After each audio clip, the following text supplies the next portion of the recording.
Hello and welcome to my channel. Today I'm going to do this drawing of a cheetah in graphite pencil on toned paper, but I'm also going to use a bit of white colored pencil to make things a bit more interesting. So let's have a look.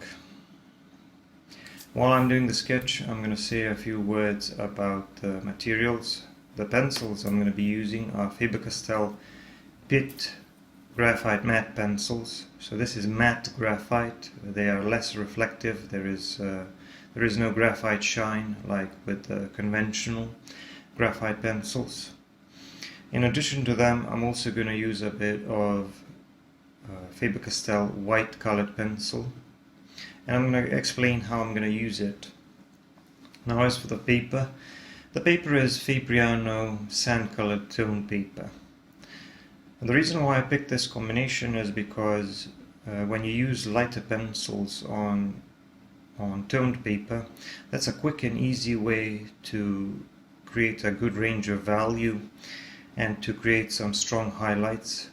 And you basically need to do less shading in order to create an illusion of depth and volume. But we're going to talk about that a little bit more during the drawing process. Right now, once the sketch is done, I'm doing a bit of shading on the background, and I'm shading the area above the upper edge of the cheetah's body. This is going to be a vignette, so I'm not going to draw all the way to the edge of the paper. I'm not going to draw the entire background.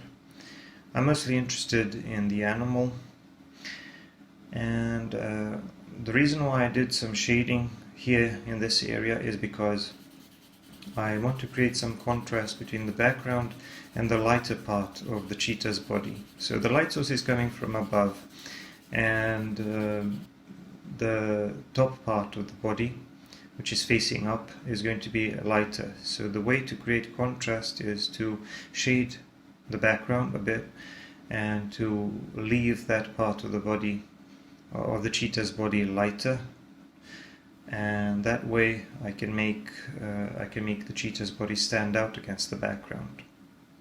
So once I did that, I switched to one of my darker pencils. This is a 14B, the darkest in my range, and I started putting in some of these darker details, like for example the eyes, the nose, and some of the darker parts of the fur on the cheetah's face. And when you're drawing animals, or any other subject for that matter, you can either shade some of the larger areas first, or you can draw some of the details. I like to do a combination of both, so I started working on some of the details here, but later I'm going to establish a contrast between the light side and the shadow side of the cheetah's body. The kneaded eraser is a useful tool for cleaning up and for erasing when you want to create some nice contrast and clean edges. You can also use a pencil eraser, but the advantage of a kneaded eraser is that it doesn't leave any residue and it doesn't smudge. It just lifts up the material. Now, some parts of the cheetah's fur are white, and you would expect these to be lighter, so I'm going to draw these with a white colored pencil. But here's the thing: normally when artists work on toned paper, they use the white colored pencil for all of the lighter areas. I'm just going to use the white colored pencil for the parts of the cheetah's fur which are of lighter color, which are white in real life.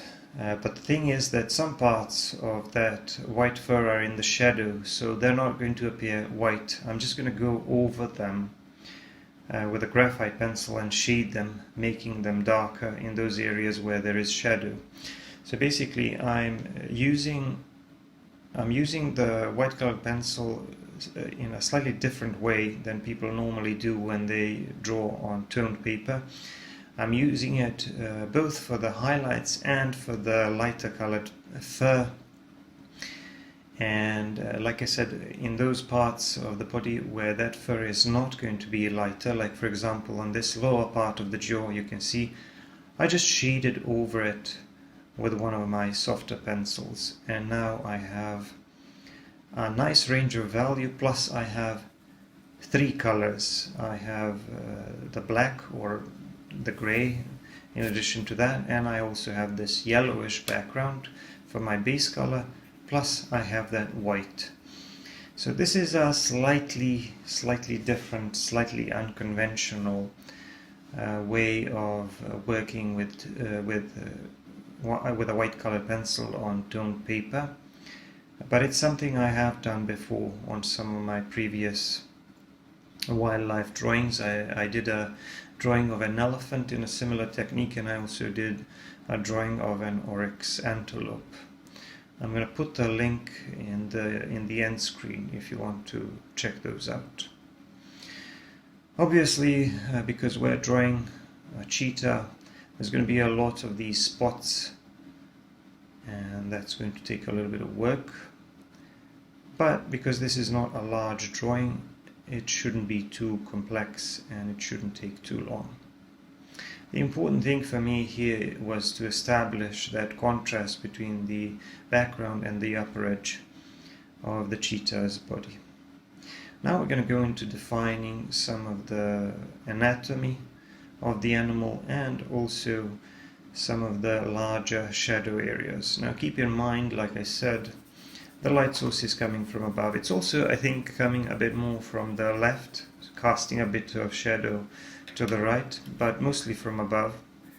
And now I'm starting to define those larger relationships between the light side and the shadow side. So this lower part of the neck and the area behind the ear is darker. There's some shadow there, and I've already established some nice contrast. Now we're moving on to the shoulder area, and you can see that this part here is also darker, with the right side of that shoulder area facing away from the light source, because like I said, the light source is more on the left. So we're shading everything that is lower down and on the right, and all of the areas to the left and above are lighter. So once you establish those larger relationships, it's easier to start working on the details. And I am now putting in some of these spots in the cheetah's fur, and they're going to be varied. They're going to be varying in terms of both size and shape. So the shape varies quite a bit, but the size also changes because on the head and the neck area they're a little bit smaller, and they're a little bit they're packed a little bit more tightly in some areas. But as you move further down the rest of the body, they're kind of getting wider and larger and a bit more spread out.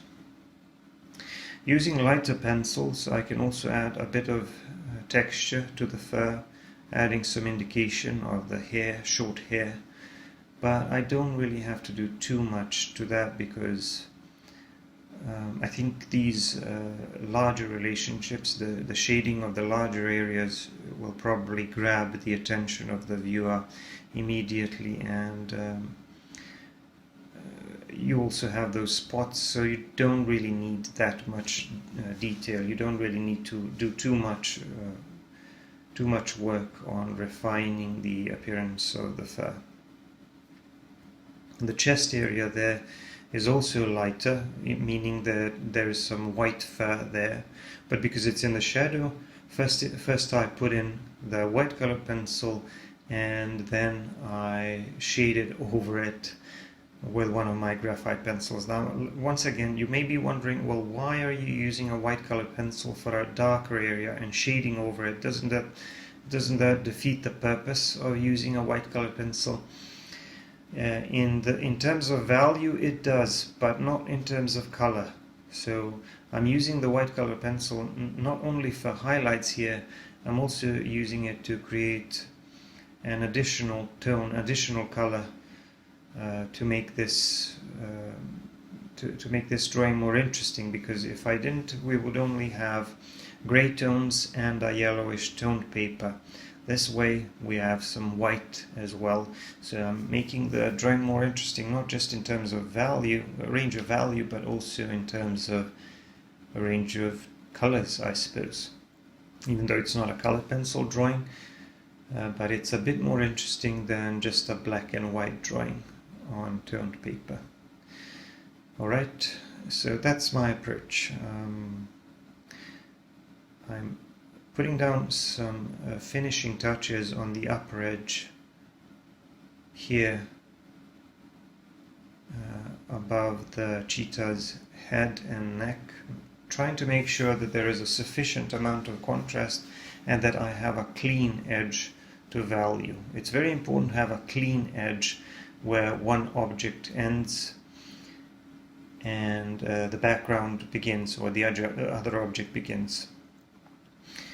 So the clean edge between the background and the edge of my main subject is extremely important, and it's important to have a nice contrast there. I keep adding more and more of these spots. Like I said, I'm varying the shape, I'm varying the size a little bit, but notice that they are in fact getting larger and larger. Now another thing that you need to notice is that in those shadow areas of the body, the spots appear a little bit darker than in the lighter areas of the body. So I'm going over them with darker pencils to make them a bit darker than the spots in the light side of the cheetah's body. I can always go back and add some more detail to the fur using one of the lighter pencils like an HB or a 2B, but like I said, I don't really know how much of that will be captured by camera, and I don't really know if that is really necessary, because there are a lot of these spots to entertain the eye of the viewer, plus the contrast between the larger areas, the shadow and the light areas, is quite enough to create that illusion of volume and realism for the viewer. So these are the front legs, and again some lighter fur here, that's why I'm using that white colored pencil, and some more spots. Now I'm going to be adding a bit of grass. Once again, this is going to be a vignette, so I'm not going to draw all of the background. I don't really need to draw all of the grass and the trees in the background, nothing like that.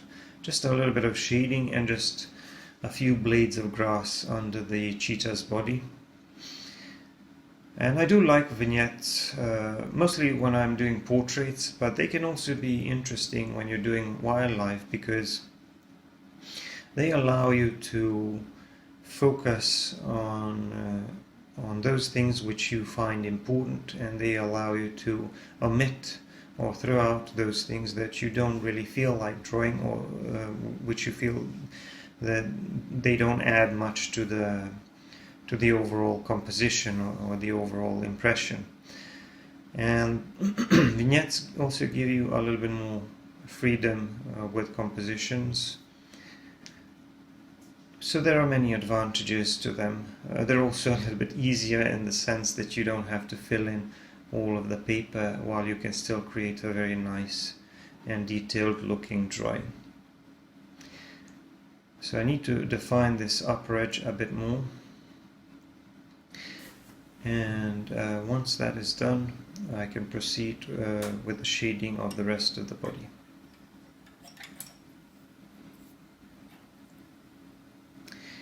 Now, this belly area is also covered with lighter fur, with white fur. And once again, because it's in the shadow, I'm going to shade over that, over the white colored pencil, making that darker. And I'm deliberately doing that because I want to have two colors in there, even though the tone is going to be darker eventually. There are some lighter details here on the tail as well. These will mostly remain white because that end of the tail is sticking out and catching some light from the light source. The rest of the tail is going to be in the shadow, so I'm going to be shading over those areas. So now I'm moving on to the rest of the body and shading the larger area of the body here, establishing again that contrast between the light side and the shadow side. So, like I said, you can use two different approaches when shading your subjects. You can either work from detail and then shade some of the larger areas, or, which is more recommendable, you can shade the larger areas first, establishing the contrast between the light side and the shadow side, and then you can work on the details. Or you can do what I do, you can use a combination of both, because you can see that I first did the front part of the body and I shaded the larger areas, and then I did the details, and now I'm moving on to this midsection, and I shaded the larger part, I shaded the larger areas first, established the larger shadows, and now I'm moving on with the details. So you can work segment by segment, you can put in some details and then shade the larger areas. It's really up to you. You can break the rules if you want, just so that you can make the drawing process more enjoyable for yourself, and it also depends on what you're trying to create.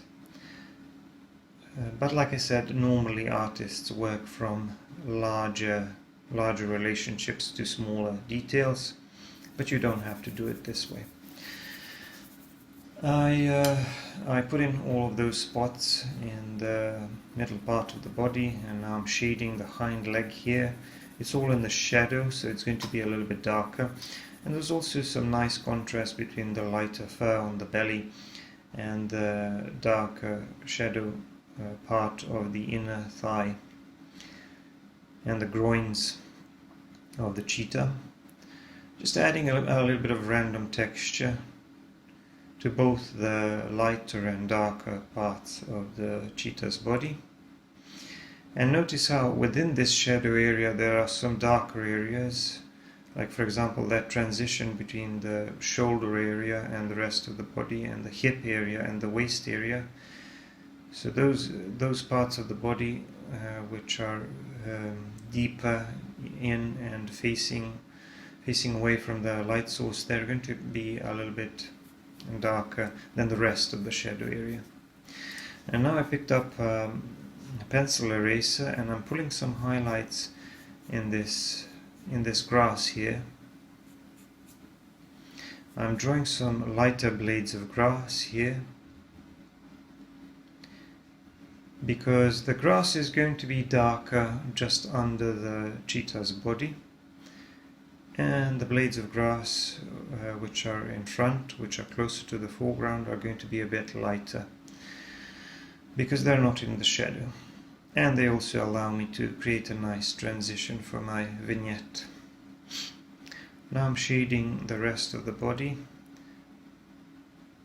and softening some of those areas with a brush.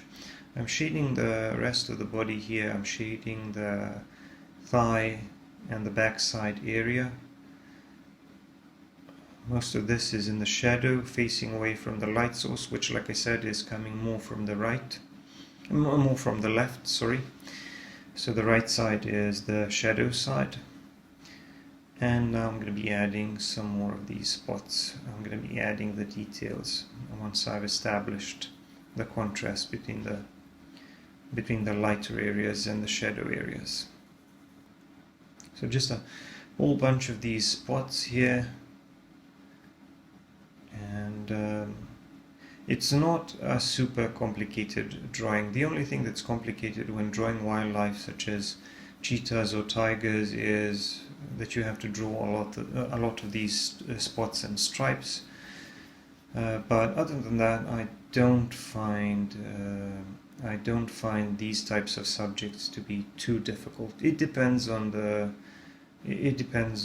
picture, it depends on the reference, but This one I think is not super complex. This is something that you can do in a couple of hours. I think I needed about a couple of hours to do this in real time.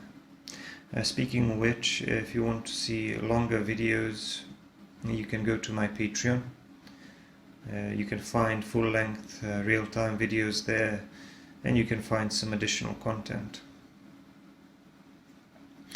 But if you like this video here, don't forget to give me a like and subscribe and comment on my videos.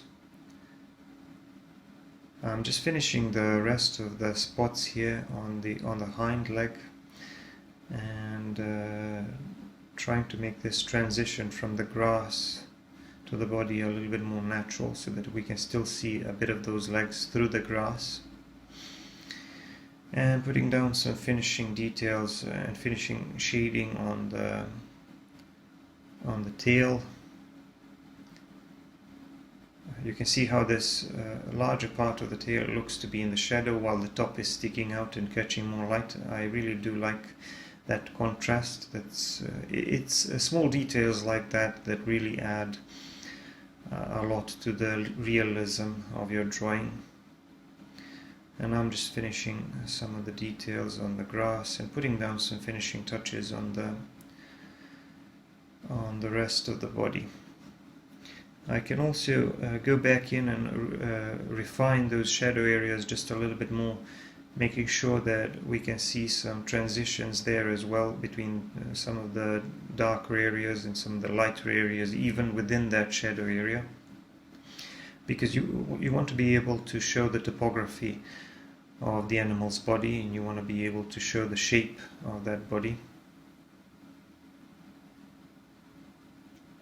And here I'm also using a pencil eraser and putting down some finishing touches.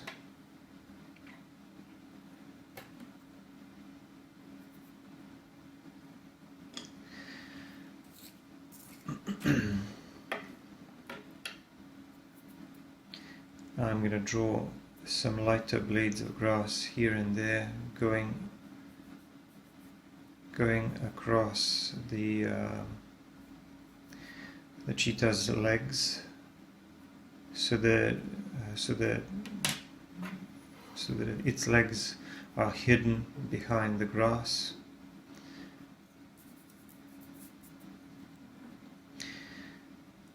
And just putting down some finishing touches. The drawing is now done. I'm putting my signature on the left side here, and that's it. I hope you like this vignette, I hope you like this drawing of a cheetah, and I hope you like my technique. Once again, don't forget to subscribe and give me a like. And for longer videos and more content, you can check out my Patreon. Thank you for watching, I hope you enjoyed it, and I'm going to see you in the next one. Bye for now.